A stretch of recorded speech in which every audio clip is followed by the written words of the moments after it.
থানা থেকে নাকি টেস্ট করে বলছে যে বলাৎকারের শিকার হয়েছে আমার ছেলে। দোষ সবার জন্য এক সমান, এটা মাদ্রাসা করুক, আপনি করেন, আমি করি। যে মাদ্রাসার শিক্ষক দ্বারা অ্যাবিউজের শিকারটা অনেকটাই কম।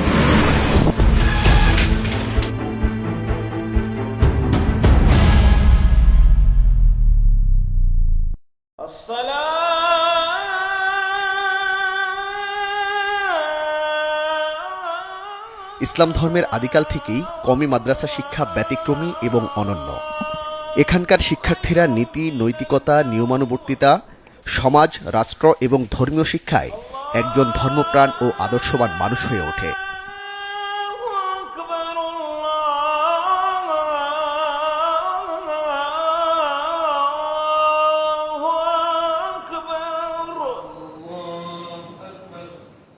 শুরুটা ফজরের নামাজের মধ্য দিয়ে। দিনের এই যাত্রা চলে রুটিন মাফিক। থাকা, খাওয়া, গোসল, নামাজ সবই যার অংশ, অর্থাৎ ডিসিপ্লিন বা নিয়মানুবর্তিতা এই শিক্ষা কার্যক্রমের অন্যতম।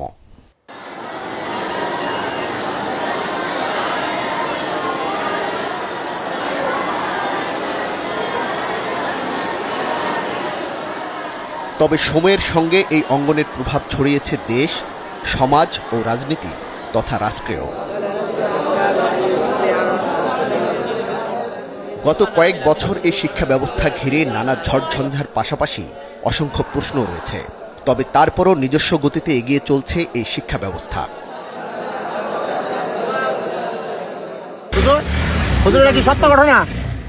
সাম্প্রতিক সময়ে আবাসন ভিত্তিক এই শিক্ষা কার্যক্রমে নতুন করে যোগ হয়েছে শিশু নির্যাতন এবং যৌন সহিংসতার খবর।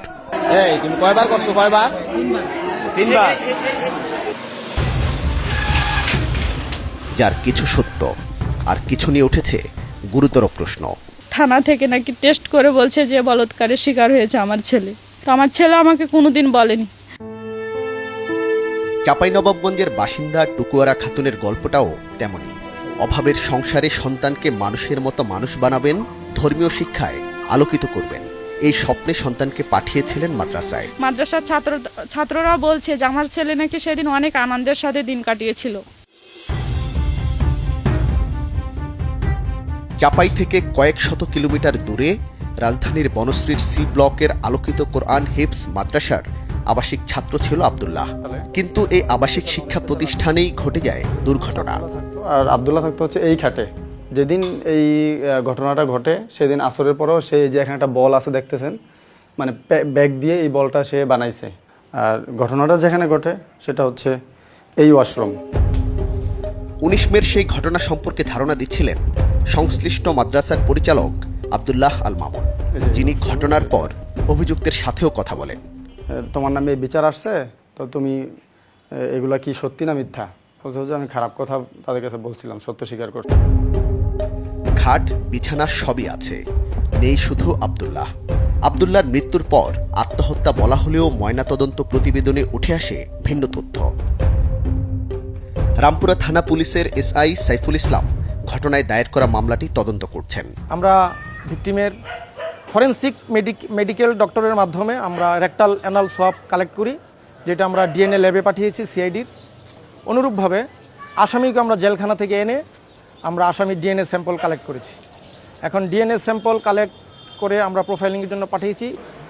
এরই মধ্যে ঘটনায় জড়িত সন্দেহে একই মাদ্রাসার শিক্ষার্থী শিহাবকে গ্রেপ্তার করা হয়। ডিএনএ টেস্টের ফলাফল হাতে এলেই বলা যাবে ঘটনার সঙ্গে শিহাব জড়িত নাকি অন্য কেউ। তদন্ত কর্মকর্তা সাইফুল ইসলাম যে তথ্য দিয়েছেন তাতে বিষয়টি বিকৃত যৌনাচারের উজ্জ্বল উদাহরণ। কওমি মাদ্রাসা কেন্দ্রিক যৌন নির্যাতনের এমন আরেকটা ঘটনার খবর নেব। এজন্য যাব রাজধানীর উপকণ্ঠ সাভারে। হ্যাঁ, কেউ আমার সামনে যায় দাঁড়ায় থাকে যে আমি কইতে না পারি আমার আম্মুর কাছে যে আমার এই মতো করছে। আমার শরীরে টাচ করতে গেছে, কেউ সামনে হেরে ধাক্কা মেরে দৌড় দিছে। ধর্মীয় শিক্ষার স্বপ্ন নিয়ে এই শিক্ষার্থী ভর্তি হয়েছিলেন স্থানীয় মহিলা মাদ্রাসায়। সেখানে শিক্ষকের কুদৃষ্টিতে পরে সেই শিক্ষককে স্থানীয়রা পুলিশের হাতে তুলে দেয়। কিন্তু এই ঘটনাগুলোই কি কওমি মাদ্রাসার সামগ্রিক চিত্র, নাকি এগুলো বিচ্ছিন্ন ঘটনা? নারী ও শিশু বিষয়ক মন্ত্রণালয়ের নির্যাতন প্রতিরোধ সেবা সেলের দেয়া তথ্যে দেখা যায়, চলতি বছরের গত ৬ মাসে স্কুল কলেজে শারীরিক ও যৌন নির্যাতনের শিকার ৫৭ জন। এর মধ্যে মেয়ে ৪৯ জন, ছেলে ৮ জন। বিপরীতে মাদ্রাসায় ১৮ জন, এর মধ্যে মেয়ে ৭ জন আর ছেলে ১১ জন। পরিসংখ্যানের খাতা ছেড়ে বাস্তবতায় ফিরব। কথা বলবো ঢাকা মেডিকেল কলেজ হাসপাতালের ওয়ান স্টপ ক্রাইসিস সেন্টারের যৌন সহিংসতার শিকার নারী ও শিশুদের জন্য আইনি সহায়তা নিয়ে কাজ করা আইনজীবী ফাহমিদা আক্তারের সাথে। অনেক ক্ষেত্রে কিন্তু আমরা স্কুলের শিক্ষক দ্বারা যেমন ধর্ষণের শিকার শিশুকে পেয়ে থাকি, পাশাপাশি কিছু কিছু ক্ষেত্রেও আমরা মাদ্রাসার শিক্ষক দ্বারাও ধর্ষণের শিকার শিশুকে পেয়ে থাকি। সেক্ষেত্রে যদি আমরা দেখতে চাই যে মাদ্রাসার শিক্ষক দ্বারা অ্যাবিউজের শিকারটা অনেকটাই কম। প্রশ্ন ওঠে, মাদ্রাসায় যৌন ও শারীরিক নির্যাতনের চিত্র কম হলে গণমাধ্যমে তো প্রায় সময়ই এমন খবর পাওয়া যায়। এটি বানানো নাকি একপেশে আচরণ? বিষয়টি নিয়ে বেশ কজন গণমাধ্যম ব্যক্তিত্বের সাথে যোগাযোগ করলেও তারা কথা বলতে রাজি হননি। তবে কথা বলেছেন ঢাকা রিপোর্টার্স ইউনিটির সভাপতি আবু সালেহ আকন। মূল ধারার যে গণমাধ্যম আছে তাদের তো অবশ্যই এই ক্ষেত্রে একটা দায় আছে। একটা ছোট্ট নিউজও যদি আপনার প্রকাশ অথবা প্রচার করতে হয় তাহলে তো আপনার সেটা সব দিক পুঙ্খানুপুঙ্খ বিচার বিশ্লেষণ করেই এরপরে সেটা কিন্তু প্রচার এবং প্রকাশ করতে হবে। একই সাথে কথা বলেছেন বাংলাদেশ ফেডারেল সাংবাদিক ইউনিয়নের মহাসচিব কাদের গনি চৌধুরীও। কিছু কিছু গণমাধ্যম আছে যখন মাদ্রাসা থেকে সেটা অতি উৎসাহী হয়ে বেশি লেখেন, অন্যদেরটা হয়তো লিখতে চান না, চাপিয়ে যান। আমার কত প্রকৃত সত্যটাই তুলে ধরাই হচ্ছে গণমাধ্যমের কাজ। অপরাধকে ভিন্ন চোখে নয়, আইনের দৃষ্টিতে দেখাটাই উত্তম। তাই বলে কওমি মাদ্রাসা তথা ইসলাম ধর্মের এমন একটি স্থানে বা ব্যক্তি এমন অপরাধে জড়াবে সেটি আশা করা যায় না। ফিরছি একটি বিরতির পর। আমার কোনো একটা কন্যা সিসি ক্যামেরার অত জ্ঞান নেই, কারণ আমার মনোবল আছে যে আমি সিসি ক্যামেরা রাখছি, 1 সেকেন্ডের জন্য সিসি ক্যামেরা বন্ধ থাকে না। মাওলানা হুমায়ুন কবির চট্টগ্রামের কোতোয়ালি থানা এলাকার মার্কাজুল কোরআন ওয়াস সুন্নাহ মাদ্রাসার অধ্যক্ষ এবং ভবনের মালিকও। ছেলে আব্দুল্লাহ বিন হুমায়ুনের বিরুদ্ধে বলাৎকারের অভিযোগে মামলা করেছিলেন তার মাদ্রাসারই আরেক শিক্ষার্থীর মা শারমিন সুলতানা, যিনি পরিবার সহ একই ভবনে ভাড়া থাকতেন। দোষ সবার জন্য এক সমান। এটা মাদ্রাসায় করুক, আপনি করেন, আমি করি, সবার জন্য এক সমান। কিন্তু এখানে একটা আমাদের দেশে প্রচলন হয়ে গেছে যে মাদ্রাসায় আলাদা করে ধরে। পরিবার সহ তাদের বের করে দেওয়ার অভিযোগে হয়রানির জন্য মামলাটি করা হয়, এমন দাবি মাওলানা হুমায়ুন কবিরের। মামলায় গত বছরের নভেম্বর থেকে পরবর্তী জানুয়ারির মধ্যে বলাৎকারের ঘটনা ঘটে দাবি করা হলেও মামলাটি করা হয় 5 মাস পর। পত্রিকা দেখলে দেখবেন যে শতকরা 10টার মধ্যে 9টা হচ্ছে অন্য, এটা কিন্তু ভাইরাল বেশি করে দেয়, তো যার কারণে ও এটা সুযোগ নিছে। লম্বা সময় বিরতি নিয়ে মামলা করায় প্রশ্ন যেমন উঠছে, তেমনি তথ্য রয়েছে। আটকের পর আব্দুল্লাহ বিন হুমায়ুনকে ভয়ভীতি, হুমকি ও মারধর করা হয়েছে। তার চিকিৎসা নেওয়ার একটি সনদও আমরা হাতে পেয়েছি। বিষয়টি ফোনে স্বীকারও করেছেন ভুক্তভোগীর বাবা। বিশ্বাস করেন ভাই, আমি যতটুকু থাপ্পড় একটা দিচ্ছি আমি তো স্বীকার করছি, তার উপর পুলিশই কি করছে সেটা আমার দেখার বিষয় না। এরপরে দারোগা পুলিশ যারা মাঠে, আমি আমার অনুপস্থিতিতে ভাই, এটার জন্য তো আমি বুঝেন ভাই, আমি তো সরি, এটার জন্য তো আমি দয়াবল না।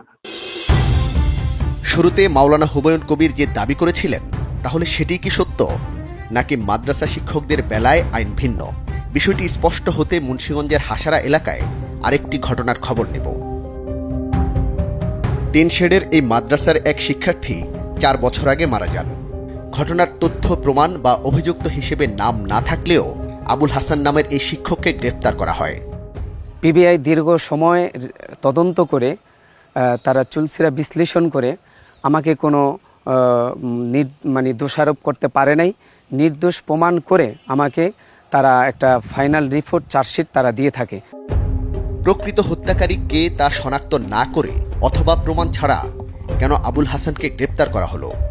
বলাৎকার পরবর্তী হত্যার মতো স্পর্শকাতর মামলায় আবুল হাসানকে জড়ানোতে তার সুনাম ক্ষুণ্ণের দায় বা কে নেবে? কোনো নির্দোষ ব্যক্তি যেন দোষী না হয়। কিন্তু আমরা দেখতে পাচ্ছি যে সারা বাংলাদেশ যেভাবে চলতেছে ঠিকইভাবে একচাটিয়াভাবে মাদ্রাসার উপরে চাপিয়ে দেওয়া হচ্ছে। আবুল হাসানের বিরুদ্ধে নিহতের পরিবারের অভিযোগ আছে কিনা বিষয়টি জানতে নিহতের পরিবারকে খুঁজে বের করি। ছেলেরা যে খুন করছে আমি তারই পাইতে চাই, কিন্তু আমি হাসানও চিনি না, আবুল খারও চিনি না, কাউরি আমি চিনি না। কোনো এটার প্রমাণ নাই, তাহলে আপনারা কি কারণে হাসানটা ধরে আনলেন? আমরা আবার বলছি যে আপনারা যদি আমাকে খুঁড়িয়ে ধরে দিতে পারেন আপনারা আমরা খুশি করুম। তো এই কারণে হ্যাঁ আমরা 50,000 তো দিতে পারি না, দিছে 5,000 টাকা। নিহত রাকিব পরিবারের এমন দাবি মূলত টাকার লোভ এবং অতি উৎসাহিতা প্রমাণ করে।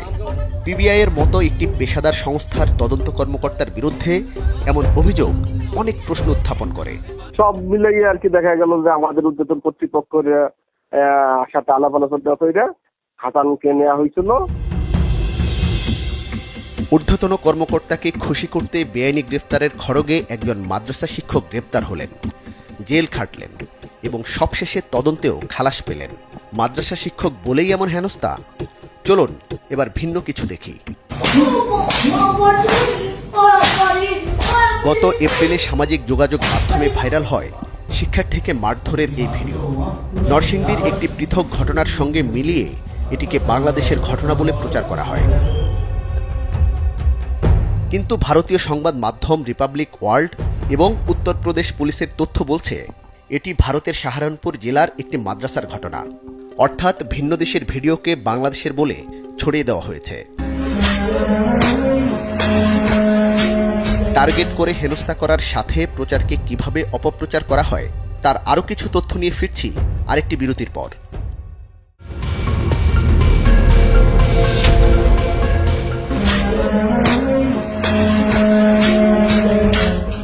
মাদ্রাসায় অনৈতিক প্রস্তাবে রাজি না হওয়ায় এক শিক্ষার্থীকে নির্মমভাবে মারধর করছেন শিক্ষক, এমন শিরোনামে ভিডিওটি ছড়ানো হয় সামাজিক যোগাযোগ মাধ্যমে। কিন্তু ফ্যাক্ট চেক প্রতিষ্ঠান রিউমার স্ক্যানার জানায় ভিন্ন কথা। এই ভিডিওটিও বাংলাদেশের মাদ্রাসা শিক্ষার্থীকে নির্যাতনের ভিডিও বলে ব্যাপকভাবে প্রচার করা হয়েছিল। তবে অনুসন্ধানে দেখা যায় ভিডিওটি আসলে বাংলাদেশেরই নয়, এটি আফগানিস্তানের ভিডিও। শিশুকে উল্টো করে ঝুলিয়ে নির্যাতনের এই ভিডিওটি সামাজিক যোগাযোগ মাধ্যমে ছড়িয়ে লেখা হয় বাংলাদেশের মাদ্রাসাগুলোতে এভাবেই জান্নাতের টিকিট দেওয়া হচ্ছে। এখানেও ঠিক ভিন্ন ঘটনা। এই ভিডিওটি আসলে প্রচার করা হয়েছিল বাংলাদেশে মাদ্রাসায় শিক্ষার্থীদের নির্যাতনের ভিডিও বলে। এটি আসলে বাংলাদেশের ভিডিও নয়, এটি পাকিস্তানের কোনো একটি মাদ্রাসায় শিক্ষার্থীকে নির্যাতনের ভিডিও। এই ভিডিওটি বাংলাদেশের কওমি মাদ্রাসার দাবি করে ব্যাপকভাবে প্রচার চলে, কিন্তু অনুসন্ধানে দেখা যায় ভিডিওটি প্রথম ভাইরাল হয় সামাজিক যোগাযোগ মাধ্যম এক্সে ভারতীয় একটি অ্যাকাউন্ট ইনকগনিটো থেকে, যেখানে এটিকে পাকিস্তানের একটি মাদ্রাসার ভিডিও বলে দাবি করা হয়েছিল। বাংলাদেশ ও পাকিস্তানের মাদ্রাসাকে ঘিরে বিভ্রান্তিকর প্রচারণা ছড়ানোর অভিযোগ রয়েছে ওই অ্যাকাউন্টের বিরুদ্ধে। এবার ভুয়া নিউজ বা ফটোকার্ডে নজর দেই। জাতীয় দৈনিক ইত্তেফাকের নামে খবরটি ছড়িয়ে দেওয়া হয়।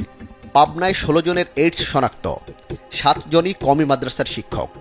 কিন্তু প্রকৃত সংবাদ ছিল পাবনায় 16 জনের এইডস শনাক্ত, 7 জনই সমকামী। অপপ্রচারের আরেক ধাপে আমার দেশের ডিজাইনে একটি ভুয়া ফটোকার্ডে ইউনিসেফের নামে দাবি করা হয় মাদ্রাসা শিশু বলাৎকারে জড়িত সবাই কোনো না কোনো ইসলামিক দলের কর্মী সমর্থক। কিন্তু ফ্যাক্ট চেক থেকে নিশ্চিত হওয়া যায় আমার দেশ এমন কোনো সংবাদ প্রকাশ করেনি, ইউনিসেফও কখনো এমন বক্তব্য দেয়নি। আমরা বর্তমান সময়ে বাংলাদেশের যে মাদ্রাসাগুলো আছে সেগুলো নিয়ে মানুষের মধ্যে একটি বিভ্রান্তিকর ধারণা বা একটা নেতিবাচক চিন্তাভাবনার জন্ম বা তৈরি হতে দেখি আমরা। তো তারা যখন পোস্ট দেয়, এর পরবর্তীতে যখন সার্কুলেট হয়ে যায়, তখন তাদের যে উদ্দেশ্য থাকে সেটা আসলে পূরণ হয়ে যায়, পরবর্তীতে তারাও ডিলিট করে দেয়। এতক্ষণ ছিল ভুয়া তথ্যের অনুসন্ধান। এবার প্রশ্ন, যারা নিয়মিত কওমি মাদ্রাসা নিয়ে মন্তব্য করেন তাদের অবস্থান কতটা তথ্য নির্ভর? বাংলা সিনেমার জনপ্রিয় নির্মাতা শিহাব শাহীন সামাজিক যোগাযোগ মাধ্যমে কওমি মাদ্রাসা নিয়ে নিয়মিত পোস্ট করেন। সামনাসামনি কথা বলতে চাননি, পরে ফোনালাপ হয় তার সাথে। আলিয়া মাদ্রাসা শিক্ষা সম্পর্কে আমার জানা আছে, কওমি মাদ্রাসা শিক্ষা সম্পর্কে আমার জানাই নেই। পেডোফাইলিয়ার প্রচুর অভিযোগ সারা বিশ্বেই আছে, যেটার বিরুদ্ধে যাদের বলার কথা তারা এক মুহূর্ত বলে না। চলচ্চিত্র মানে সাংস্কৃতিক বিনোদন। সেই বিনোদন পাড়ার আলোচিত একজন ব্যক্তি কওমি শিক্ষা সম্পর্কে না জেনে নিয়মিতভাবে যা করছেন তাতে কওমি মাদ্রাসা নিয়ে সাধারণ মানুষের অবিশ্বাস না হওয়ার কারণ আছে। এমন অবিশ্বাসকে বিশ্বাস করানোর দায় কে নেবে? ঢাকা বিশ্ববিদ্যালয়ের পদার্থবিজ্ঞান বিভাগের অধ্যাপক ডক্টর কামরুল হাসান মামুনও সোশ্যাল মিডিয়ায় ধর্মীয় ইস্যুতে সরব। সবশেষ তিনি বাংলাদেশের একটি মাদ্রাসায় শিশু নির্যাতনের দাবিতে ভিডিওটি পোস্ট করেছেন, কিন্তু ফ্যাক্ট চেকে প্রমাণিত হয় এটি আলজেরিয়ার একটি পারিবারিক নির্যাতনের ভিডিও। পরে পোস্টটি ডিলিট করে দেন। ওখানে তো বাংলাদেশে বলার নাই, এটা হুজুর বলার, হুজুর তো সারা পৃথিবীর হইতে পারে, এটা দেখলেই তো এদের মাথা খারাপ হয়ে যায়। তার মানে কি এমন অনৈতিক চর্চা হয় না? এমনটিও বলা ঠিক নয়, যার একটি প্রক্রিয়াগত ব্যাখ্যা দিয়েছেন বাংলাদেশ খেলাফত মজলিসের আমির মাওলানা মামুনুল হক।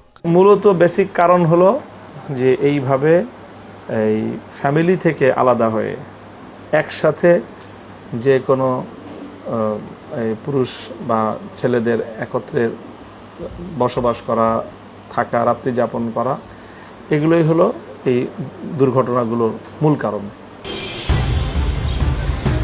তাহলে এমন পরিস্থিতি থেকে উত্তরণের উপায় কি? উত্তর দিয়েছেন বেফাকুল মাদারিসিল আরাবিয়া বাংলাদেশের মহাসচিব মাওলানা মাহফুজুল হক। বর্তমানে এই বিষয়গুলোকে নিয়ন্ত্রণ করার একটা সহজ উপায় হলো সিসি ক্যামেরার ব্যাপক ব্যবহার। তা আলহামদুলিল্লাহ কওমি মাদ্রাসায় একসময় এই সিসি ক্যামেরার প্রচলন ছিল না, এখন ব্যাপকভাবে কওমি মাদ্রাসাগুলোতে সিসি ক্যামেরার ব্যবহার এটা বাড়ছে এবং আমরাও আমাদের প্রতিষ্ঠানগুলোতে নির্দেশনা দিচ্ছি যে যেহেতু আবাসিক প্রতিষ্ঠান, অতএব আবাসন ব্যবস্থাপনা এমন হওয়া উচিত যাতে করে এই ধরনের ঘটনার কোনো সুযোগই না থাকে। প্রায় 40,000 মাদ্রাসায় 70 লাখ শিক্ষক শিক্ষার্থীর কওমি মাদ্রাসার উপর ধর্মপ্রাণ মুসলমানদের আলাদা বিশ্বাস রয়েছে, কিন্তু সেই বিশ্বাস ভঙ্গ হয় সামান্য কিছু ঘটনায়, যার অন্যতম দায় সংশ্লিষ্টদেরও। অর্থাৎ সাদা কাপড়ে দাগ পড়লে যেমন দেখা যায়, তেমনি কওমি শিক্ষার্থীদের বেলায়ও। তাই এ থেকে বাঁচতে নিজেদেরই সচেতন হতে হবে। দর্শক, সুনির্দিষ্ট কোনো তথ্য, পরামর্শ কিংবা অভিযোগ থাকলে যোগাযোগ করতে পারেন স্ক্রিনে দেখানো নম্বরে। জানাতে পারেন সামাজিক যোগাযোগ মাধ্যমেও। আপনার দেওয়া তথ্যে সমাজের রন্ধ্রে রন্ধ্রে ঘাপটি মেরে থাকা জমাট অন্ধকারে আলো ফেলবে টিম সার্চলাইট। অনুসন্ধানের আলো হাতে দেখা হবে অন্ধকার পথে।